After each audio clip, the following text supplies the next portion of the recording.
तो आज की इस वीडियो में हम लोग बात करने वाले हैं थेल्स के परमे के बारे में, ठीक है। और देखिए ये जो थेल्स का परमे है ये बहुत ही महत्वपूर्ण टॉपिक है, क्योंकि इसके बेस पर 4 नंबर या फिर कभी कभी तो 6 नंबर का क्वेश्चन पूछ लेता है, ठीक है।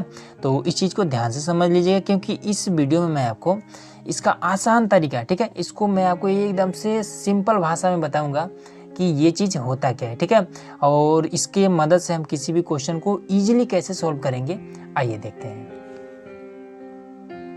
अब देखिए थेल्स का जो पहला परमे है, ठीक है, तो सबसे पहले किताब वाला देख लेते हैं। तो देखिए इसमें क्या दिया है कि यदि किसी त्रिभुज की एक भुजा के समांतर अन्य दो भुजाओं को भिन्न भिन्न बिंदु पर प्रतिच्छेद करने के लिए एक रेखा खींची जाए तो अन्य दो भुजाएं एक ही अनुपात में विभाजित हो जाती हैं, ठीक है। ये चीज़ हो गया आपका किताबी भाषा। नहीं समझ में कोई बात नहीं है, ठीक है। अब देखिए मैं आपको इसी चीज़ को सिंपल भाषा में बताता हूँ। तो देखिए जैसे मान लीजिए कि हम किसी भी एक त्रिभुज को, कोई एक पहले त्रिभुज बना लेते हैं, ठीक है। तो यहाँ पर हमने एक त्रिभुज बना लिया, इसका नाम देते हैं ए, ये है आपका बी और ये है आपका सी, ठीक है। तो देखिए थेल्स का पहला परमे क्या कहता है कि इस त्रिभुज में 3 भुजा है, ठीक है ना। तो कहता है कि किसी एक भुजा के समांतर, समांतर क्या होता है, जैसे मान लीजिए ये एक रेखा है और इसके समांतर करना है, तो ये दोनों क्या है, ये दोनों रेखाएं इस समय समांतर में है।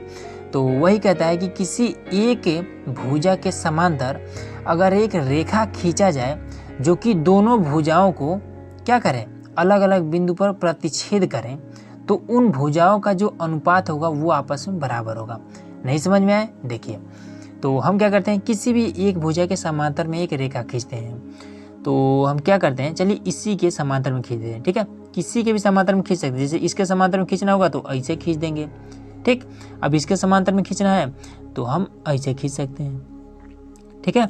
तो इसके समांतर में तो हमने ये वाला रेखा खींचा, लेकिन ये जो दोनों भुजाएं हैं, ये दोनों भुजाएं यहाँ पर और यहाँ पर कट जा रही है ना, तो काट देना या फिर प्रतिच्छेद करना, दोनों बात एक ही है।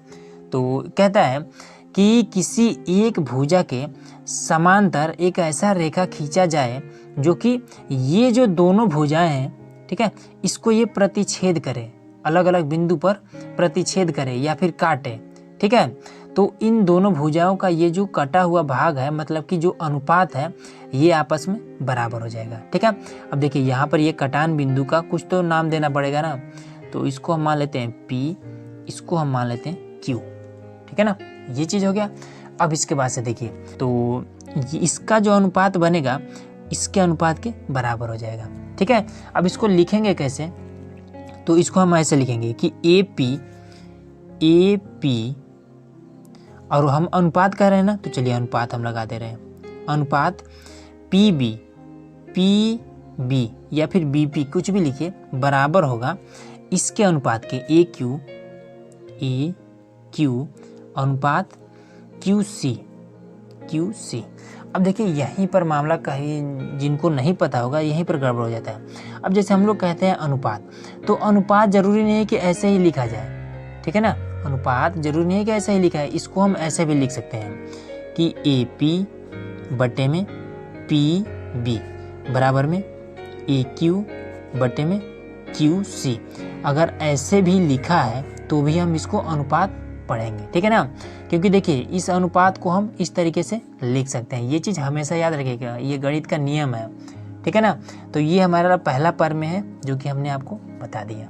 अब जैसे मान लीजिए इसको अब हमें थ्योरी जी से याद करना है, तो कैसे करेंगे, तो हम इसको कहेंगे कि किसी त्रिभुज के किसी एक भुजा के समांतर एक ऐसा रेखा खींचा जाए जो दोनों भुजाओं को भिन्न भिन्न बिंदु पर प्रतिच्छेद करे, ठीक है। तो इसके अनुपात आपस में बराबर होंगे, बस सिंपल है, हो गया, ठीक है ना।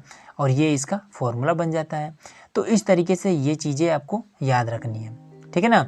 अब ये चीज़ें याद रहेंगी तो आप देखिए इसके बेस पर आप कैसे क्वेश्चन को हल कर सकते हैं। तो चलिए एक एग्जाम्पल लेते हैं। अब देखिए यहाँ पर हमने एक क्वेश्चन लिया है, ठीक है। तो इसको देखिए हम लोग कैसे, ये जो परमे है, ठीक है, इस परमे के मदद से हम लोग इसको सॉल्व करेंगे, ठीक है ना। तो देखिए इसको कैसे करेंगे। और हाँ एक चीज़ और कि ऐसा क्वेश्चन जब भी आपसे पूछेगा तो आपसे 6 नंबर के लिए ही पूछेगा, ठीक है। तो चलिए देखिए यहाँ पर क्या दिया है कि ABCD एक समलंब है, समलंब ऐसा ही बनता है, ठीक है। और उसके बाद से कह रहा है जिसमें AB भुजा समांतर है DC के, ठीक है। देखिए ए बी क्या है यहाँ पर, ये सी डी या डी सी कुछ भी कहिए, ये वाला इसके समांतर है, ये चीज़ इसमें लिखा हुआ है। उसके बाद से और समांतर भुजाएं ए डी और बी सी, देखिए ये वाला क्या है, असमांतर है, ठीक है। असमांतर दिखने में ये लग रहा है कि असमांतर है। और उसके बाद से बी सी, उसके बाद से क्या है, बी सी पर क्रमशः बिंदु ई और एफ इस प्रकार स्थित है, ठीक है ना। तो देखिए यहाँ पर बी सी और ए डी पर यहाँ पर ई बिंदु ये यहाँ पर स्थित है, ठीक है।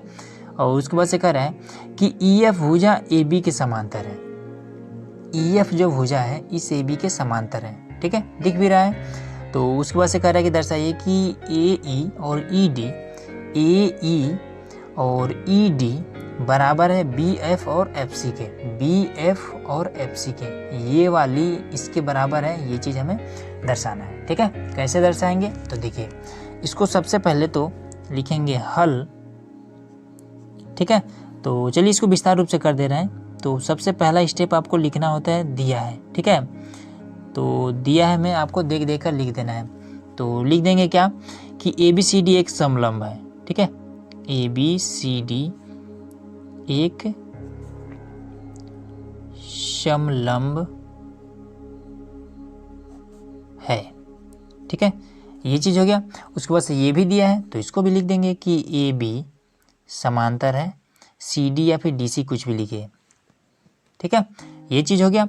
उसके बाद से तथा ई एफ ए बी के समांतर है लिखा है ना, तो इसको भी लिख देंगे तथा ई एफ समांतर है ए बी, ये चीज़ हो गया, ठीक है, इतना हो गया। अब इसके बाद से लिख देना है कि ज्ञात करना है या फिर दर्शाना है, कुछ भी आप लिख सकते हैं, या फिर सिद्ध करना है। तो हम लिख दे रहे हैं कि ज्ञात करना है, ज्ञात करना है, ठीक है। तो क्या ज्ञात करना है कि ए ई बटे में ई डी बराबर में बी एफ और एफ सी, ये चीज़ हमें दर्शाना। अब देखिए यहाँ तक तो हमने कुछ भी नहीं किया, अभी हमने ये जो फॉर्मूला इसका हमने यूज भी नहीं किया है, ठीक है। ये चीज़ बस हमने देख देख कर लिखा है। और इस पर भी आपका अगर नहीं मालूम है, इतना भी लिखते हैं तो भी आपका 1 नंबर मिल जाएगा, ठीक है ना। तो ये चीज़ तो मान लीजिए आपका फ्री का इस समय इतना पर तो फ्री का नंबर मिल गया, ठीक है। अब इसके बाद से देखिए इस पर हम परमे का यूज कैसे करेंगे। तो देखिए इसमें क्या करेंगे, फिगर पर जब कभी भी ऐसा आपको मिल जाए तो सबसे पहले तो आपको एक इस तरीके से लाइन ड्रॉ कर देना है, ठीक है, विकर्ण जैसा, या फिर आप ऐसे बनाइए या फिर आप ऐसे बनाइए, ठीक है, किसी एक पर ही बनाना है, ऐसे बनाइए या फिर ऐसे बनाइए, किसी एक पर, ठीक है। अब देखिए यहाँ पर आपको एक बिंदु मिल जाएगी, तो इसका हमें नाम कुछ दे देना है। तो इसको नाम दे देते हैं, मान लीजिए कुछ भी दे सकते हैं, मान लीजिए पी हम दे दे रहे हैं, ठीक है, ये हमने पी नाम दे दिया। अब इसके बाद से इसको हम हल कैसे करेंगे देखिए। अब देखिए सबसे पहले तो हम फिगर को ही देखेंगे, ठीक है। तो देखिए अगर फिगर को हम ध्यान से देखें तो ए डी और सी ये क्या है, एक त्रिभुज बन रहा है ना। तो हम लिखेंगे कि त्रिभुज ए सी डी या फिर ए डी सी में, ए डी सी में, ठीक है ना। अब दोस्तों ये जो ए डी सी त्रिभुज है, ए डी सी, ये कैसा है, ये देखिए सेम इसी प्रकार से, देखिए इसमें भी बीच में एक यहाँ पर क्या है, एक लाइन है, ठीक है, जो क्या करे ये दोनों भुजाओं को काट रही है। अब इसमें भी देखिए सेम वही काम है, यहाँ पर देखिए एक लाइन है, ठीक है, यहाँ पर मिल जा रहा है ना बिंदु यहाँ पर, और ये इसके समांतर है। तो जब एक भुजा इस भुजा के समांतर है तब हम क्या कर सकते हैं, तब हम ये वाला पर में अप्लाई कर सकते हैं। तो बस सिंपल हम कर देंगे। तो हम क्या लिखेंगे कि ए ई और बटे में ई डी, तो यहाँ पर हम लिख देंगे कि ए ई बटे में ई डी, और बराबर में क्या लिखेंगे यहाँ पर ए पी और पी सी, तो ए पी बटे में पी सी, ठीक है ना। तो और यहाँ पर साइड में लिख देंगे कि प्रमेय कहाँ से, 6.1 से, ये होता है नियम, ठीक है ना। एक एक एकदम से नियम हम आपको बता दे रहे हैं। अब इसके बाद से ये चीज़ हो गया। अब इसके बाद से देखिए क्या करेंगे, अब इधर ये वाला तो बन जा रहा है, यहाँ भी तो ये बन रहा है एक त्रिभुज, ठीक है ना, ए सी बी। तो लिखेंगे त्रिभुज ए सी बी में, ठीक है ना। तो ये वाला किसके समांतर है, ये वाली जो भुजा है इस भुजा के समांतर है ना। तो यहाँ पर हम लिख देंगे, इसमें हम क्या लिख सकते हैं कि जब ये वाली भुजा इसके समांतर है, चाहे तो आप ऐसे लिख भी सकते हैं कि ए बी के समांतर है पी एफ, ठीक है ना, ये चीज़ लिख सकते हैं। उसके बाद से यहाँ पर आप लिख दीजिए, तो यहाँ पे क्या लिखेंगे कि एफ सी लिखिए, ठीक है, या फिर आप बी एफ लिखिए। तो लिखेंगे कि बी एफ बटे में एफ सी बराबर में क्या हो जाएगा, ए पी और पी सी, ए पी और पी सी, ठीक है। तो हाँ, एक चीज़ और कि इसको आप चाहें तो आप समीकरण 1 मान भी सकते हैं या फिर न मान में, कोई दिक्कत नहीं है, ठीक है ना। अब इसके बाद से देखिए हमें सिद्ध क्या करना है, हमें सिद्ध करना है ये वाला ए ई बटे में ई डी और बी एफ बटे में एफ सी। तो यहाँ पर अगर आप देखेंगे कि ए ई और ई डी किसके बराबर है, A P upon P C के, और बी एफ और एफ सी किसके बराबर है, A P upon P C के। मतलब कि दोनों में ये चीज़ दोनों में क्या है, एक ही है, दोनों में कॉमन है, ठीक है। तो आप चाहें तो इस वाले का मान उठा करके, ठीक है, इस वाले का मान उठा करके यहाँ पर पुट कर दीजिए, या फिर इस वाले के मान उठा करके ये वाला आप इसके स्थान पर पुट कर दीजिए। तो हम क्या कर रहे हैं, बी एफ बटे में एफ सी को हम इसके स्थान पर पुट कर देंगे, ठीक है ना, क्योंकि जब दोनों चीज़ आपस में बराबर ही है तो इसको उठा करके आप यहाँ पर पुट कर दीजिए, या फिर आप इसको उठा करके आप यहाँ पर पुट कर दीजिए, कहीं भी कर सकते हैं, कोई दिक्कत नहीं है, ठीक है ना। तो ए ई बटे में ई डी इसके स्थान पर हम ये वाला पुट कर दे रहे हैं, यहाँ पर ए ई बटे में ई डी बराबर में, अब इसके स्थान पर हम ये इसी के बराबर है तो बी एफ अपान में एफ सी कर दे रहे हैं, बी एफ अपान में एफ सी, ठीक है ना। इस तरीके से आप इसको कर सकते हैं। तो ये हमने आपको बता दिया कि किस तरीके से आपको परमे का यूज करना है। देखिए यही चीज़ हमें सिद्ध करना था ना कि ए ई बटे में ई डी बराबर में बी एफ अपान में एफ सी, तो ए ई अपान में ई डी बराबर में बी एफ अपान में एफ सी। ये चीज़ आपका क्लियर हो गया, ठीक है ना। तो इस तरीके से आपको ये चीज़ें करना है, ठीक है। तो पहला परमे कैसे होता है और इसके आधार पर हम किसी क्वेश्चन को कैसे हल करते हैं ये चीज़ आपको क्लियर हो गया। अब चलिए दूसरा परमे देखते हैं। अब देखिए परमे जो दूसरा है 6.2, ठीक है, ये क्या है, परमे 6.1, मतलब कि पहला वाला जो परमे है उसका सेम अपोजिट है। देखिए यहाँ पर कह रहे हैं कि यदि एक रेखा किसी त्रिभुज की दो भुजाओं को एक ही अनुपात में विभाजित करे तो वह तीसरी भुजा के समांतर है, ठीक है। कैसे है, तो देखिए इसको हम क्या करते हैं, सेम वही काम करना है और सेम उसका अपोजिट है। कैसे, यहाँ पर देखिए ये है आपका ए, ये आपका बी और ये आपका सी, ठीक है। तो इसमें कहा जा रहा है कि अगर कोई रेखा इन दो भुजाओं को, ठीक है, किन्हीं दो भुजाओं को, आप चाहें तो इसको भी आप विभाजित कर सकते हैं, इसको और इसको भी आप विभाजित कर सकते हैं, ठीक है। तो कह रहा है कि अगर कोई रेखा दो भुजाओं को अलग अलग बिंदु पर विभाजित करता है तो वह तीसरे भुजा के समांतर होगा, ठीक है।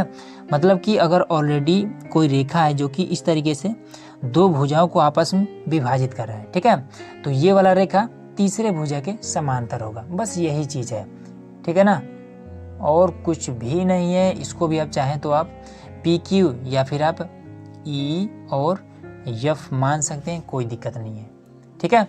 तो क्या कहता है कि जब कोई रेखा दो भुजाओं को अलग अलग बिंदु पर प्रतिच्छेद करे तो वह रेखा तीसरी भुजा के समांतर होगा, ठीक है। तो इसका क्या हो जाएगा, इसका जो फॉर्मूला होगा, परमे होगा, वो इस तरीके से हो जाएगा कि ई एफ समांतर है बी सी के, तो ई एफ समांतर है बी सी के। बस सिंपल सा ही आपका दोनों परमे था और ये आपका खत्म हो गया। अब इसके बेस पर क्वेश्चन कैसे हल होगा, आइए देखते हैं। अब देखिए यहाँ पर हमने एक छोटा सा क्वेश्चन ले लिया, ठीक है, और ये मोस्ट इंपॉर्टेंट क्वेश्चन है, ठीक है। तो देखिए इसको ध्यान से समझिएगा।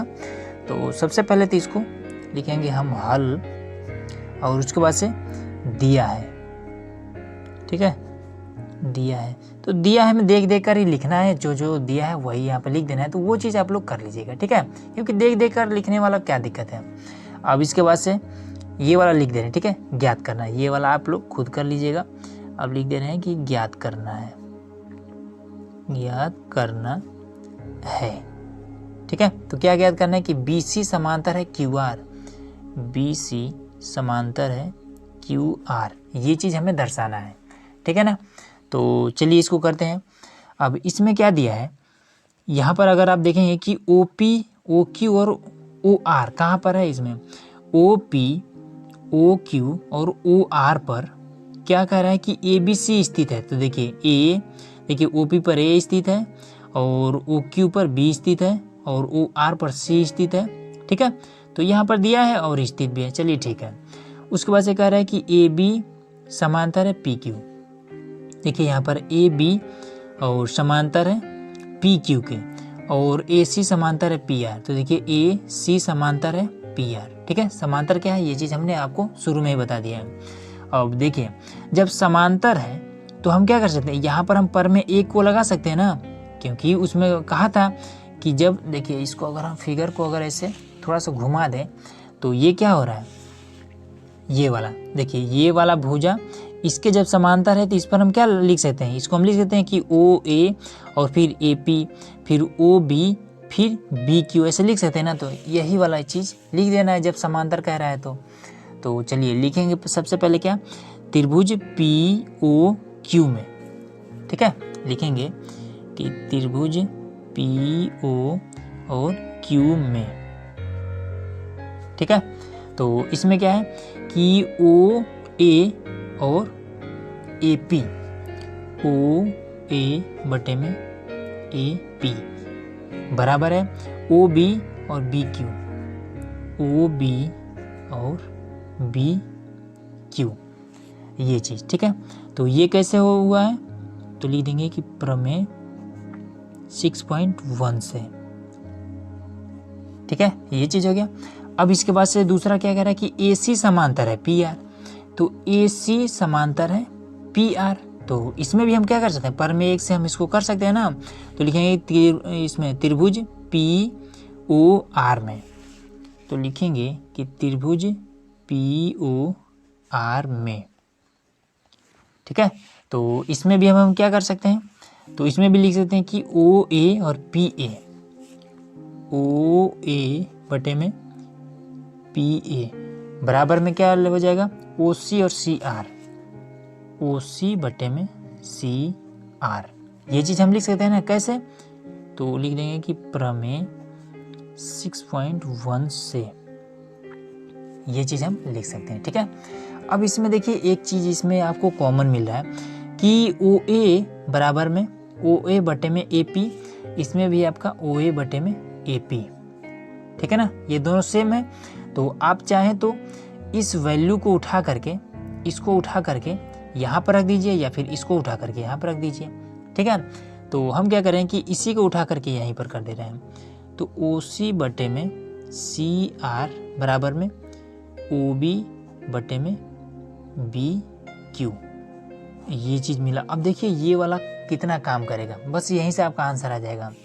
इसमें क्या है कि OC जो भुजा है, OC बटा CR जो भुजा का अनुपात है वो बराबर है OB बटा BQ के। अब देखिए ये वाला चीज़ है कहाँ इसमें, तो पहला क्या है OC और CR, OC कहाँ है, OC और CR ये किसके बराबर है, OC और CR किसके बराबर, ध्यान दीजिएगा यहीं पर है सब कुछ, OB और BQ के, OB और BQ के बराबर है, OB और BQ के बराबर है।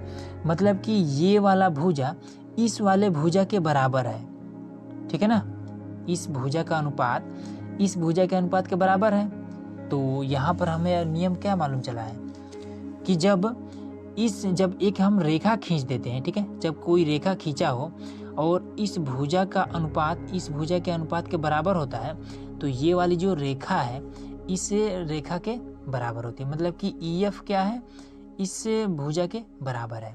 तो अब यहाँ पर आप देखिए कि OB और BQ ये वाली भुजा का अनुपात इस भुजा के अनुपात के जब बराबर है, तो क्या ये पर में दूसरा क्या कहता है कि जब इस भुजा का अनुपात इस भुजा के अनुपात के बराबर है तो ये वाली भुजा इस भुजा के समांतर होगी, ठीक है ना। तो अब हम लिख सकते हैं ना कि BC समांतर है QR, ठीक। तो यहाँ पर हम लिख देंगे कि BC समांतर है क्यू आर। कैसे?